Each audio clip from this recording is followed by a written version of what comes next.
सुबह चालू कर वीडियो। एक्टिविटी शीट देखो, पेपर ऐसे ही आने वाला है, ठीक है, इंग्लिश का, ठीक है। सेम सबसे पहले आएगा question 1A, do as direct, है ना, 16 मार्क्स का आ रहा है, ठीक है।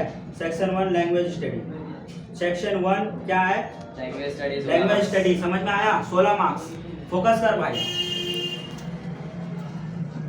लैंग्वेज स्टडी कितना, 16 मार्क्स। लैंग्वेज स्टडी 16 ये दिमाग में बैठा लो, ये चीज मैं बैठा हूँ खाली बस तुम लोग पेपर का ट्रिक बताओ। Language study 16 marks. कोई उठा के भी पूछे लैंग्वेज स्टडी तो क्या बोल रहे हैं, 16 मार्क्स। लैंग्वेज स्टडी कितना है भाई, 16। 16 उठा के भी पूछेगा, हाँ सर 16 मार्क्स, हाँ समझ में आया।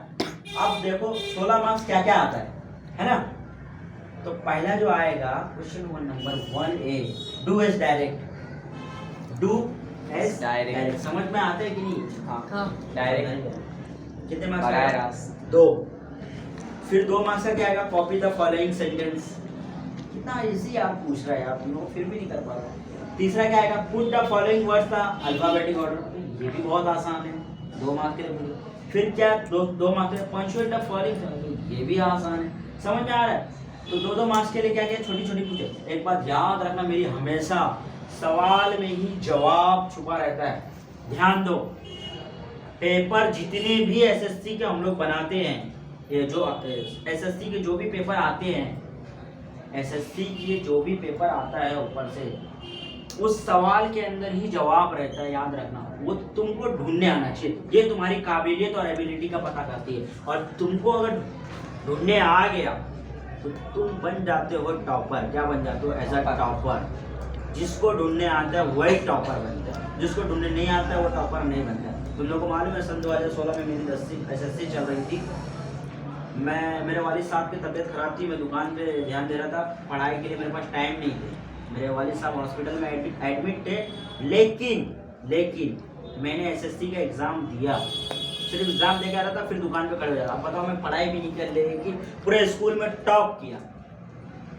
क्या किया, पूरे स्कूल में टॉप किया। टॉप पे यानी बोलते फर्स्ट रैंकर, आज भी नाम के साथ और वो सब फोटो डालना हो। क्यों किया, और अगर मैं मेरा सिचुएशन अच्छी रहती और मैं अगर और अच्छे से पूरा साल पढ़ाई पे ध्यान देता तो मैं महाराष्ट्र टॉपर रहता। क्या रहता, महाराष्ट्र टॉपर 2016 का।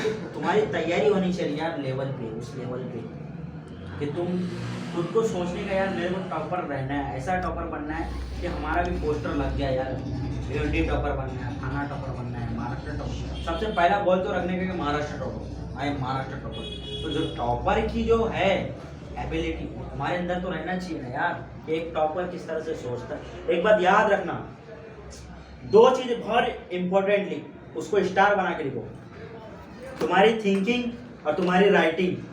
इसी 2 पे पेपर का पूरा खेल है, एसएससी एचएससी, उसके बाद फिर आगे पढ़ोगे तुम ग्रेजुएशन, उसके बाद फिर क्या बोलते, जो डिग्री लेना है, याद रखो, जो भी डिग्री लेना है, पीएचडी तक जाओगे ना तुम, पीएचडी लास्ट होती है, वहां तक भी जाओगे ना, ये 2 फार्मूला याद रखना, जिंदगी भर भूलना मत। थिंकिंग राइटिंग लिख लो, थिंकिंग राइटिंग। तुम्हारे अंदर अगर सोचने की सलाहियत और लिखने की सलाहियत आ गई, तुम्हारे सामने आगे भी अगर 12th का पेपर आ गया ना तो लिख के फेंक दोगे, जाओ यार, समझ में आया। पढ़े नहीं हो, 12वीं के पढ़े नहीं हो, लेकिन अभी देखो, एक हाल ही में एक बच्चा राजस्थान का है, 16 साल की उम्र में उसने ग्रेजुएशन का एग्जाम दे दिया, 10वीं भी किया, 3 महीने बाद 12वीं किया, फिर हर 3 महीने के बाद फर्स्ट ईयर, फिर 3 महीने बाद सेकेंड ईयर, फिर 3 महीने बाद, समझ में आ। तो उसने क्या अप्लाई किया, 2 चीज़ याद रखी। बड़े बड़े टॉपरों का इंटरव्यू लिया है और मुझसे पूछा है, पढ़ा है, तो उनके अंदर मैं यही 2 काबिलियत पाया हूँ। क्या, थिंकिंग राइटिंग।